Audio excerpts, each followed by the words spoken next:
فوتی ہو جانا دوبارہ چانس نہیں ملے گا. انجام یا تو بہت شاندار ہوگا، ہمیشہ کی زندگی راحت کی اور آرام کی، یا مصیبتوں اور دکھوں میں پھنس جاؤ گے. مگر کمبخت لوگ جو تھے انہوں نے یہی سمجھا کہ بابر بیش کوش کے عالم دوبارہ نہیں، پھر کب آنا دنیا میں مزے کرو. بس وہ مزوں میں لگ گئے، چار پائے بن گئے. اولئک کالانعام بل ھم اضل، چار پایوں سے بدتر. چار پایوں کی خواہشات کی بھی کوئی حد ہے کہ تھوڑا بہت گوشت کھا لیا پھر آرام سے بیٹھ گئے. یہ دن رات ہلکے کتے کی طرح بھاگے رہتے ہیں، اکٹھا کرتے رہتے ہیں حرام، بے شک اس میں سے کھانا کچھ بھی نصیب نہ ہو. ان کی حرص کی کوئی حد نہیں، کتوں سے بدتر ہو جاتے ہیں. مگر مانتے نہیں. انبیاء علیہ السلام اور اللہ کی کتابیں ببانگے دوہل اعلان کرتی ہیں ڈھول بجا کر کہ جس خدا نے تمہیں پیدا کیا ہے وہ کھلنڈرا نہیں ہے، یہ کوئی کھیل اور تماشا نہیں جس کے لیے تم پیدا ہوئے ہو. وہ حکیم ہے، دانا ہے. اس نے بچوں کا یہ کھیل نہیں کرسایا، وہ دیکھ رہا ہے کہ تم اس دنیا میں کیا کر رہے ہو. مرنے کے بعد اس کا نتیجہ سامنے آنے والا. ڈر جاؤ. البدار البدار چیختے ہیں، چلاتے ہیں کہ جلدی کر وقت ختم ہو رہا. مگر یہ انسان غفلت میں پڑا ہوا ہے، ہوش میں نہیں آتا. تو اللہ پاک فرماتے ہیں والذین کفروا، جو بدبخت نہیں مانتے نا کہ حساب کتاب ہوگا، اس کو نہیں مانتے. وہ کہتے نہیں عاقبت کی خبر خدا جانے، اب تو آرام سے گزرتی. ان کا یہ فلسفہ کہ عیش کرو. یہ ڈراوے جو ہیں کہ قیامت آئے گی، کب سے ڈرا رہے ہیں لوگ آدم علیہ السلام سے، آئی کیوں نہیں پھر؟ قرآن مجید میں یہ سب باتیں آتی ہیں. یہ بے ایمان کہتے ہیں وہ کہاں کھڑی ہے؟ پھر آ جائے. ایانا مرسا، کب وہ لنگر انداز ہوگی؟ وہ کشتی کیوں نہیں آتی؟ کنارے لگے دیکھ لیں ہم قیامت. ٹھٹھے اڑاتے. اللہ پاک فرماتے ہیں جو نہیں مان رہے ہیں نا، نتیجہ کیا دیکھیں گے؟ پھر کیا انجام سامنے آئے گا؟ لہم نار و جہنم، دوزخ کی آگ ہوگی. اس سے 1000 ڈگری زیادہ تیز اس آگ میں ڈال دیے جائیں گے. انہیں بھونا جائے گا. پھر لا یقضی علیہم فیموتوا. ایک طریقہ تو اس سے بچنے کا یہ تھا، جان چھوٹنے کا، کہ مر جاتے، وہاں جل جاتے، مر جاتے، راکھ ہو جاتے، پھر بھی قصہ ختم ہو جاتا. لا یقضی علیہم فیموتوا. نہ تو قصہ ہی ختم ہوگا کہ یہ مر جائیں، اس طرح بھی جان نہیں چھوٹے گی، ہمیشہ زندہ رہیں گے. اسی کو اللہ پاک فرماتے ہیں لا یموت فیہا ولا یحیا. نہ اس میں مریں گے ہی کہ جان بخشی ہو جائے، اور نہ زندگی کا کوئی مزہ ہوگا، جینے کا بھی کوئی نہیں حال ہوگا. بدبخت روتے رہیں گے، چیختے رہیں گے. اب نہیں مانتے. یہ صرف ان کی بات نہیں جو زبان سے کہتے ہیں کہ قیامت نہیں آئے گی. امتوں میں سے ایسے تھوڑے ہوئے ہیں زبان سے مانتے تھے، کیونکہ انبیاء علیہ السلام نے سب کو سکھایا، یہود کو، نصارہ کو، ہندوؤں کو، کہ دنیا تو ایک ہے جہاں جا کر حساب دینا. مگر عملاً یہی حال ہے کہ جیسے کافر ہیں اسی طرح کلمہ گو ہیں. یہ بھی بے فکر ہیں کہ نہیں، صبح جام سے گزرتی ہے، شام دل آرام سے گزرتی ہے. صبح شراب پی لیتے ہیں، شام کو کوئی محبوبہ مل جاتی ہے. عاقبت کی خبر خدا جانے، اب تو آرام سے گزرتی. اس میں لگی. تو اللہ فرماتا کم بختو، وہ تمہارے سر پر جو تلوار لٹک رہی وہ تو آ رہا وقت اس کا، ہر گھڑی تم اس کی طرف تیزی سے جا رہے ہو. جیسے جہاز ہوتا تیزی سے اپنی منزل کی طرف اڑ رہا، انسان ایک ایسا مسافر میں اور آپ کہ ہر شخص جو ہے اس کا جہاز یا اس کی گاڑی کہیں تھوڑی دیر کے لیے رک جاتی ہوگی. ہماری زندگی کی گاڑی تو ایک سیکنڈ کے لیے نہیں رکتی. جس وقت آئے تھے اسی وقت واپسی سفر شروع ہو گیا. جو دن ختم ہوتا جاتا نا، موت قریب آتی جاتی، قبر کا کنارہ قریب آ رہا. مگر غافل ہے انسان. اللہ کی کتاب میں نیک لوگ صرف یہی اعلان کرتے ہیں، ان میں یہی ایک بات ہے جس لیے یہ نذیر رکھواتے ہیں، جھنجھوڑنے والے، خبردار کرنے والے کہ اٹھ کھڑا ہو، کیوں سویا ہوا؟ سفر ہے دشوار، بڑا مشکل سفر ہے جو آگے پیش آنے والا. سفر ہے دشوار، خواب کب تک تو سویا رہے گا؟ یہ نیند چھوڑ. سفر ہے دشوار، خواب کب تک، بہت بڑی منزل عدم ہے. نسیم جاگو، کمر کو باندھو، اٹھاؤ بستر کے، رات کم ہے، وقت بہت تھوڑا. نسیم جاگو، کمر کو باندھو، اٹھاؤ بستر کے، رات کم ہے. کوئی پتہ نہیں کس وقت کوچ کا حکم ہو جائے. ایک سیکنڈ کا بھی اعتبار نہیں. میں اب بول رہا ہوں، کوئی پتہ نہیں اگلا لفظ میں بول سکوں. اس طرح موتیں ہو رہی. تو فرمایا کیوں دیر کرتے ہو تم؟ عقل مند آدمی کو تو چاہیے تزود من الدنیا فإنک لا تدری اذا جن لیل هل تعیش الی الفجر. آنے والے وقت کے لیے کوئی سامان اکٹھا کر لے کیونکہ جب رات آتی ہے تو تجھے کوئی گارنٹی نہیں کہ صبح تو دیکھے گا، کئی سوئے پڑے مر گئے، لوگ سویرے ان کو جھنجھوڑ رہے ہیں، جگا رہے ہیں، نہیں وہ ابا جی تو بہت ہو گئے۔ میں نے اپنے والد محترم میرے ساتھ سوئے ہوئے تھے، صبح میں وضو کے لیے پانی دے رہا تھا، تہجد کی اٹھے ہی نہیں۔ تو اس لیے اللہ پاک فرماتا کیوں تم غفلت میں پڑے ہوئے ہو، تمہیں پتہ ہے کہ صبح آئے گی۔ اور یہی بات جب کندھے اس طرح ہلا کر حضرت عبداللہ بن عمر رضی اللہ تعالیٰ عنہ کے رسول کریم علیہ السلام نے نصیحت فرمائی، عبداللہ کون فی الدنیا کانک غریب عابر السبیل، دنیا میں ایسے رہو جیسے تم کوئی مسافر ہو، راہ چلتے یا پردیسی۔ تو حضرت عبداللہ رضی اللہ عنہ پر اس نصیحت کا یہ اثر ہوا جب حضور نے فرمایا کہ یہ سمجھو کہ تم پردیسی ہو اور عابر السبیل، پردیسی سے بھی آگے سمجھو کہ تم راہ چل رہے ہو، پردیسی بھی کہیں تھوڑی دیر کے لیے تو روک ہی نہیں رہے، چل رہے۔ تو حضرت عبداللہ رضی اللہ عنہ پھر یہ کہتے تھے لوگوں کو، اس حدیث کی وجہ سے اتنا ان پر اثر ہوا تھا کہ دنیا اذا اصبحت فلا تنتظر المساء، اور میرے بھائی جب صبح ہو تو شام کا انتظار نہ کیا کرو کہ شام کو یہ نیکی کر لیں گے، وَإِذَا أَمْسَيْتَ فَلَا تَنتَظِرِ الْمَسَاءَ، اور شام ہو تو صبح تک پینڈنگ نہ کرو، وَعُدَّ نَفْسَكَ مِنْ أَصْحَابِ الْقُبُورِ، اپنے آپ کو تم قبروں والوں میں گنا کرو، پھر اس میں سے نام کاٹ کہ میں زندوں میں نہیں ہوں، میں مردوں میں جا چکا، جیسے میرے بھائی سارے جا چکے میں ان میں ہوں۔ اور ایسے ہی ہے، بالکل یہی وقت آئے گا۔ شیخ عبد القادر جیلانی رحمۃ اللہ علیہ کے خلیفہ شاگرد بھی ہیں، بہت بڑے عالم ہیں، ابن قدامہ حنبلی رحمۃ اللہ علیہ، ان کی کتاب المغنی فقہ اسلامی کی ان 3 کتابوں میں سے جن کے بارے میں شیخ عز الدین بن عبد السلام کہتے ہیں کہ جب تک یہ 3 کتابیں ہیں، المغنی ہے، المحلہ ہے، التمہید ہے، اسلامی قانون مٹ نہیں سکتا، سارے مسلک ان کے دلائل انہوں نے بیان کر دیے۔ تو شیخ ابن قدامہ رحمۃ اللہ علیہ شاعر بھی تھے، تو وہ کہتے ہیں اللہ کے بندے تو کیوں غفلت میں پڑا ہوا، الا کم تجعل التسویف دابن، کب تک تو یہ عادت بنائے رکھے گا کہ کل کو کریں گے، تھوڑی دیر کے بعد کریں گے، یہ صفا جو ہے کہ کر لیں گے، یہ کب تک تو یہ طریقہ اختیار کرے گا، الا کم تجعل التسویف دابن الا اما یکفیک انذار المشیبی، اب تو تیرے بال بھی سفید ہو گئے ہیں، بڑھاپا بھی تجھے نہیں غفلت سے جگاتا کہ وقت آ گیا، یہ بالوں کا سفید بتا رہا کہ جوانی گئی، اب تو منزل قریب آ گئی۔ کاڑے وال جہاں بگے ہوئے تھے موت سنے آیا، حافظ محمد رفیع رحمۃ اللہ علیہ فرماتے ہیں اب تو چھوٹی عمر میں آ جاتے ہیں، مگر پہلے تو یہی تھا نا کہ سفید بال آنے اشارہ ہوتا تھا کہ بس وقت آدھا جو ہے گزر گیا۔ کاڑے وال جہاں بگے ہوئے تھے موت سنے آیا، کر کچھ فکر چلن دی پیارے کیوں دل کھیڈن آیا۔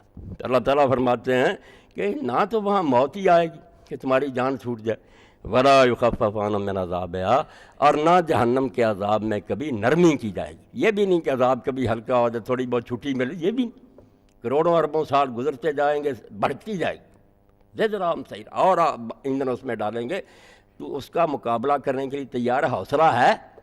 یہی بات حضرت علی نے فرماتے ایک طرف سے ایک مچھر کاٹ جائے تو ہم سے وہ برداشت نہیں ہوتا، تو دوزخ کی آگ۔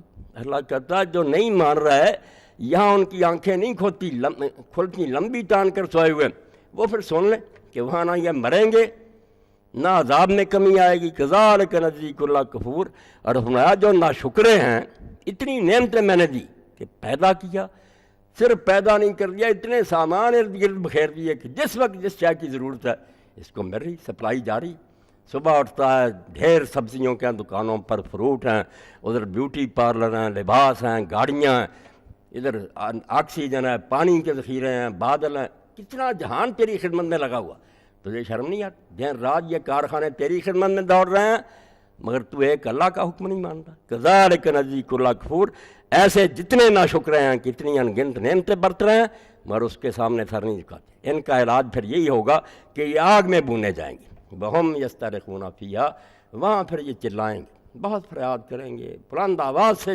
روئیں گے، ربنا اخرجنا، ہمارے رب ہمیں یہاں سے نکال۔ اس وقت یہ منتیں کریں گے پھر کہ دوزخ سے ہمیں نکال، نعمل صالحا، اب ہم نیک کام کریں گے، غیر الذی کنا نعمل، اب وہ کوئی کام نہیں کریں گے جو پہلے کرتے تھے، توبہ وہ نہیں کریں گے، اب نیک کریں گے۔ تو اللہ تعالیٰ کی طرف سے جواب کیا ہے؟ جب یہ چیخیں گے چلائیں گے، اولم نعمرکم ما یتذکر فیہ من تذکر، اس لیے قرآن ذکر ہے نا، تذکیر، یاد جانی فرمایا، کوئی نئی بات نہیں میں بتاتا، باتیں پہلے ہی تجھے معلوم ہیں مگر تم بھلا دیتے ہو، آنکھیں بند کرتے ہو، میں صرف آنکھیں کھولتا ہوں کہ لوگ مر نہیں گئے، کہاں گئے تیرے بھائی باپ ماں سارے؟ اپنے ہاتھوں سے تو قبر میں رکھ کر آیا، مگر پھر نہیں تو سوچتا کہ باری تیری بھی آئے گی۔ تو میں صرف یاد دلاتا ہوں۔ تو اللہ پاک نے فرمایا کہ چلو کسی کو تھوڑی عمر ملی ہے، میں اس کا عذر مانتا ہوں کہ سوچنے سمجھنے کا موقع نہیں ملا، بچپن تھا، جوانی۔ اب میرے کو ما یتذکر فی من تذکر، اور کیا ہم نے تمہیں اتنی عمر نہیں دی تھی کہ اگر تم نے ہوش کرنا ہوتا، جاگنا ہوتا تو جاگ سکتے تھے؟ اور اس کی تشریح رسول کریم علیہ السلام نے 60 سال کی، ہم میں سے کئی اس عمر کو پہنچ چکے ہیں۔ رسول کریم علیہ السلام نے صاف فرمایا، حضرت ابو ہریرہ رضی اللہ عنہ روایت کرتے ہیں، آذر اللہ الی امرئن اخر اجلہ حتی بلغہ 60 سنہ، جس کو اللہ نے اتنا ٹائم دے دیا کہ وہ 60 سال کی عمر کو پہنچا، اب اللہ نے اس کے بہانے ختم کر دیا۔ اب نہیں سنیں گا اس کی کوئی فریاد کہ اتنی لمبی عمر دی، 60 سال، پھر تجھے شرم نہیں آئی؟ تو کیا میں نے اتنی عمر نہیں تمہیں دی تھی کہ اگر سمجھنا ہوتا، جاگنا ہوتا، ہوش پکڑنا ہوتا تو تم پکڑ لیتے؟ وجاکم النذیر، اور اس کے ساتھ ساتھ تمہیں ڈرانے والے بھی تمہارے پاس بھیجے گئے۔ ڈرانے والے اللہ کی کتابیں بھی نذیر ہیں، ھذا نذیر من النذر الاولیٰ، کتنے نوٹس آئے اللہ کی طرف سے، اللہ کے پیغمبر بھی ہیں۔ اور علماء نے یہ بھی کہا کہ خود بڑھاپا بھی نذیر ہے، دوستوں کا مرنا بھی نذیر ہے۔ ساتھی جاتے ہیں وَأَرَاكَ تَحْمِلُهُمْ وَلَسْتَ تُرُدُّهُمْ فَكَأَنَّنِي بِكَ قَدْ حُمِلْتَ فَلَمْ تُرَدْ، کہتے ہیں تو ان کو اٹھا کر لے جاتا چارپائیاں آپ کندھوں پر، اور دیکھتا بھی پھر وہ گھر کو لوٹ کر آئے، تو چھوڑ آیا اپنے بڑے جگر کے ٹکڑے اور ساتھی جن کے بغیر ایک سیکنڈ نہیں رہ سکتا تھا، فَلَمْ تُرَدْ، نہیں لے کر آیا، پھر ان کو وہیں چھوڑا مٹی کے نیچے۔ وَأَرَاكَ تَحْمِلُهُمْ وَلَسْتَ تُرُدُّهُمْ، تو دیکھتا ہے اپنے آپ کو کہ ان کو اٹھا کر لے جاتا ہے، لے کر واپس نہیں آتا۔ فَكَأَنَّنِي بِكَ قَدْ حُمِلْتَ فَلَمْ تُرَدْ، تو مجھے صاف اسی طرح نظر آ رہا کہ ایک دن تو بھی اٹھایا جائے گا، تیری بھی چارپائی اس طرح کندھوں پر ہوگی، آپ واپس نہیں آئے گا، بیٹے آ جائیں گے، بھائی آ جائے گا، تو وہیں رہ جائے گا، مگر ہوش نہیں کرتا تو۔ الموت فی کل حین ینشر الکفن ونحن فی غفلۃ عما یراد بنا، ہر وقت قبر جو ہے نا، کفن، ہر وقت موت کفن پھیلا رہی ہے، کبھی اس گھر میں بچھ رہا ہے، کبھی اس گھر میں۔ روزانہ تو اعلان سنتے ہیں آپ کہ فلاں چلا گیا جی، آؤ اس کے جنازے میں، تو کفن ہر وقت موت جو ہے بچھا رہی ہے، مگر ہم غفلت میں پڑے ہوئے ہیں، اور ہم نہیں سوچتے کہ ہمارے بارے میں ہو سکتا ابھی فیصلہ ہو گیا ہو، بعد میں ہماری باری ہو، سوئے ہوئے، بالکل سوئے ہوئے ہیں۔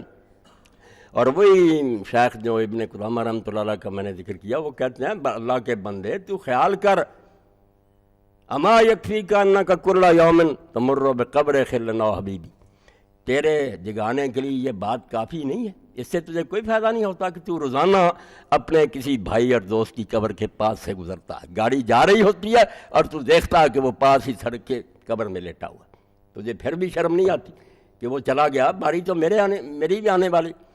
کیسی بات ٹھیک، وہ سکھ ہی تھا مگر اس نے کتاب بڑی پیاری لکھی دیا سنگھ نے، اور 2 مربع زمین اللہ کے راستے میں دے دی، ساری اپنی حویلیاں دے دیں، درویش بن گیا، اور کتاب پھر اس نے اسی بارے میں لکھی، زندگی بلا 100 سال، جیسے جیسے عمر چلتی جاتی ساتھ پھر نصیحت کرتا رہتا بچپن سے لے کے۔ تو پوری کتاب میں شاعری پنجابی میں کوئی بے حیائی کا کلمہ نہیں ہے، شاعر ورنہ اوٹ پٹانگ باتیں کر، صرف نصیحت، وقت کی قدر، آخرت کا حساب، اللہ کی بارگاہ میں حاضری۔ تو یہی بات کہ ساتھی چلے گا نا، کہتا ہے دیا سنگھ سہیلیاں لد گئیاں، ایک روز نوں تیریاں واریاں، ساتھی چلے گئے، تیری باری بھی آنے والی۔ اور اسی کو شاعر اپنے ہر زبان میں لوگ کہتے ہیں، کمر باندھے ہوئے چلنے کو یہاں سب یار بیٹھے، بہت آگے گئے باقی جو ہیں تیار بیٹھے، مگر سو گیا انسان۔ تو اللہ فرماتا جب چیخو گے نا کہ نکال ہمیں یہاں سے، اب ہم نیک کام کریں گے اور اب نہیں برے کریں گے، تو جواب میں یہی دوں گا، اولم نعمرکم ما یتذکر فیہ من تذکر، کیا تمہیں اتنی عمر نہیں دی تھی کہ تم نے ہوش سنبھالنا ہوتا سنبھال لیتے؟ وجاکم النذیر، اور تمہیں خبردار کرنے والے درس دیتے رہے، قرآن سناتے رہے، کتابیں پڑھی گئیں، تیرے دوست جاتے رہے، بڑھاپا آ گیا۔ حضرت یعقوب علیہ السلام کا قرطبی لکھتے ہیں کہ انہوں نے ملک الموت سے کہا کہ یار مجھے تو اطلاع دینا پہلے، تو جب وقت آیا اطلاع اس نے کیا دینی، کہنے لگے بتایا نہیں، اس نے کہا بتاتا تو روز تھا، جب ساتھی جاتے تھے آپ ان کے جنازے میں جاتے تھے، آپ کو پتہ نہیں چلتا تھا کہ آپ کے نام بھی حکم جاری ہونے والا، کوئی الگ اطلاع نہیں تھی، مگر ہم جاتے ہیں دیکھتے ہیں پھر اسی طرح غفلت میں پڑ جاتے ہیں۔ الناس فی غفلۃ والموت یوقظ، تفریح الخاطر میں علامہ ابن جوزی رحمۃ بیاض انہیں لکھی، نوٹ بک تھی، جو خیال آتا تو فوراً لکھ لیتے تھے، شعر بھی یا کوئی اچھا خیال بہت عمدہ کشکول ہے، تو فرماتے ہیں الناس فی غفلۃ والموت یوقظ، لوگ سوئے پڑے ہیں، موت آ کر انہیں جگاتی ہے۔ موت کوئی جو ہے نا یہ فنا نہیں، سوئے ہوئے کو جگاتی ہے، یہ سوئے پڑے رہے یاشیاں کرتے رہے جگاتی ہے۔ وما یفیکون حتی ینفد العمر، مگر بدبختی یہ ہے کہ لوگ اس وقت تک نہیں جاگتے، ہوش نہیں سنبھالتے جب تک عمر نہیں ختم ہو جاتی۔ ٹائم ختم ہوتا پھر عقل آتی ہے نا، پہلے نہیں ہوش سنبھال۔ یشیعون حالیم بجمع، پورا خاندان جاتا میت کے ساتھ، جا رہے ہیں بھائی، جا رہے ہیں دوست، جا رہے ہیں۔ وینظرون الی ما فیہ قد قبر، اپنی آنکھوں سے دیکھتے ہیں کہ کتنا تنگ گڑھا ہے جس میں پیارے کو رکھ دیا اور آگے اینٹیں دے دی، مٹی ہاتھوں سے ڈال دی، دیکھ کر آتے ہیں۔ وَيَرْجِعُونَ إِلَىٰ أَحْوَالِ غَفْلَةٍ، مگر پھر اسی غفلت میں آ کر پھنس جاتے ہیں، بھول جاتے ہیں۔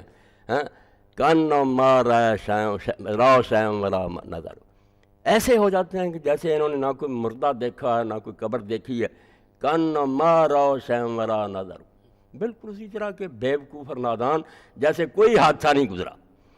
فَذُوقُوا فَمَا لِلظَّالِمِينَ مِن نَصِيرٍ، کیسا جواب ملا کہ اب جہنم کا عذاب چکھتے رہو اس کا مزہ، تمہارے جیسے ظالموں کا اب کوئی حمایتی نہیں ملے گا، کوئی مددگار نہیں آئے گا تمہیں چھڑانے کے لیے، اب یہاں ہی دانوں کی طرح بھنتے رہو گے اور سزا پاتے رہو گے۔ اب کہا کہ کوئی یہ وہم کرے کہ کس کو پتا ہم نے کیا کیا، بھول گئی باتیں، ہمیں نہیں یاد کہ ہم نے کیا کیا۔ اتنے میں فرمایا نہیں، تمہیں بھول گئی جس نے حساب کرنا ہے نا، ان اللہ عالم غیب السماوات والارض، سن لے اس کے سامنے زمین و آسمان کی ہر پوشیدہ شاید جو ہے ظاہر ہے، اس سے کوئی چھپا ہوا نہیں ہے۔ تیرے دل کے ارادے انہ علیم بذات الصدور، تو نے دل میں جو چھپائی ہوئی تھی باتیں انہیں بھی جانتا۔ اس لیے معاملہ جو ہے نا ایسی ہستی سے ہے جہاں کھوٹا سکہ نہیں چلے گا۔ شیخ عبدالقادر جیلانی رحمۃ اللہ علیہ اپنے واعظ میں کہتے تھے، الفتح الربانی اردو ترجمہ بھی ہو گیا، کہتے جو لوگوں دنیا کے بازار میں کھوٹے سکے بھی چل جاتے ہیں اور لوگ دھوکے سے لے لیتے ہیں، مگر جس اللہ سے واسطہ ہے نا، جس نے حساب کرنا ہے، وہ بہت باریک بین ہے، دل کے ارادوں تک اس کی نظر ہے، وہاں کوئی دھوکہ نہیں دے سکتا۔ کھرا مار لے کر جاؤ، وہاں تو بڑے بڑے نیک عمل جو ہیں پھونک مار کر اڑا دیے جائیں گے کہ تم نے جہاد کیا تھا کہ تمہاری تعریف کی جائے، تم خرچ کرتے تھے تمہیں سخی کہا جائے، تم درس دیتے تھے کہ لوگ قاری صاحب کہہ کر تمہارے ہاتھ چومے، وہ تو ہو گیا، مجھ سے کیا مانگتے، حکم دیا جائے گا کہ ان کو سر کے بالوں سے پکڑ کر جہنم میں پھینک دو۔ اور رسول کریم علیہ السلام نے فرمایا سب سے پہلے دوزخ بھڑکایا بھی ان تینوں پر جائے گا، دوزخ میں یہ جائیں گے غازی، عالم اور سخی۔ اللہ کہے گا میں اتنا دیا تھا مال اور علم اور طاقت، کیا کیا تیرے دین کے لیے؟ کیا فرمایا جھوٹ بول، تم یہ چاہتے تھے شہرت ہو، تمہاری تعریف ہو، وقت کیلا، تمہارا معاوضہ دنیا میں مل گیا، سب کچھ ہو گیا، اب کیا چاہتے؟ تو اللہ کا خوف دلوں میں ہونا چاہیے۔ یہ روایت جب حضرت ابو ہریرہ رضی اللہ عنہ نے فرمائی تو روتے تھے زاروں زار، کہا میں اس وقت صرف تنہا تھا حضور کے ساتھ، جب حضور نے اکیلے مجھے سنائی یہ بات، اور یہی ان سے کہا تھا شفیع بھائی نے۔ وہ شفیع جب آیا شام سے، اس نے کہا ابو ہریرہ رضی، لوگ چلے گئے، انہوں نے کہا ابو ہریرہ رضی مجھے کوئی وہ حدیث سناؤ یار جو تو نے ڈائریکٹ رسول اللہ سے سنی۔ اس وقت انہوں نے کہا آ بچہ پھر میں تجھے ایک حدیث سناؤں، جب میں تنہا تھا اور اس وقت صرف حضور سے، میں نے آپ سے کہا یا رسول اللہ مجھے کو آپ نے فرمایا ابو ہریرہ سب سے پہلے 3 آدمی جن پر جہنم بھڑکایا جائے گا، وہ عالم ہوگا، شہید ہوگا اور سخی ہوگا، اور پھر تفصیل بیان فرمائی۔ اور شفیع جب پھر شام گیا اور حضرت معاویہ رضی اللہ عنہ کے سامنے اس نے یہ چیز بیان کی تو حدیث پاک میں 3 مرتبہ حضرت معاویہ بے ہوش ہو کر گئے، اور بعد میں فرمایا واقعی اللہ کہتا فمن کان یرجو لقاء ربہ فلیعمل عملا صالحا ولا یشرک بعبادۃ ربہ، جس کو یقین ہے کہ ایک دن میں نے رب کا سامنا کرنا، اللہ کی عدالت میں کھڑے ہونا، وہ نیک کام کرے اور اس نیکی میں اپنے رب کے ساتھ کسی کو نہ ملائے، خالص اس کی نیت سے کرے، ورنہ کیا کرایہ بھی غارت چلا جائے۔ تو زندگی جو ہے نا بڑی ناپائیدار ہے۔ آپ لوگوں نے اخبار میں پڑھا ہوگا، میں بہت متاثر ہوا، میرے گاؤں کے ساتھ ہی گاؤں برادری کے وہ بیچارے آ رہے تھے کاروبار کے لیے، اور دور میں سے مزدور جو تھے وہ میرے بچوں کے مکان کے سامنے مکان بن رہا، اس میں کرتے تھے کام، غریب تھے سارے۔ الٹ گئی بات، موڑ پر الٹی، 9 کے قریب تو ایک ہی بستی کے اسی وقت مر گئے، 26-27 اسپتال میں، ان میں سے بھی روز کوئی نہ کوئی مر رہا۔ اس لیے زندگی بہت ناپائید، اس سے زیادہ غدار کوئی نہیں، بے وفا۔ کوئی پتہ نہیں کس وقت یہ ساتھ چھوڑ جائے، اگلے اجتماع تک میں اور آپ میں سے کوئی ہو یا نہ ہو، اللہ کو اس کا علم ہے۔ تو دانائی عقل مندی یہ ہے کہ اس کو ضائع نہ کیا جائے، کوئی لمحہ فضول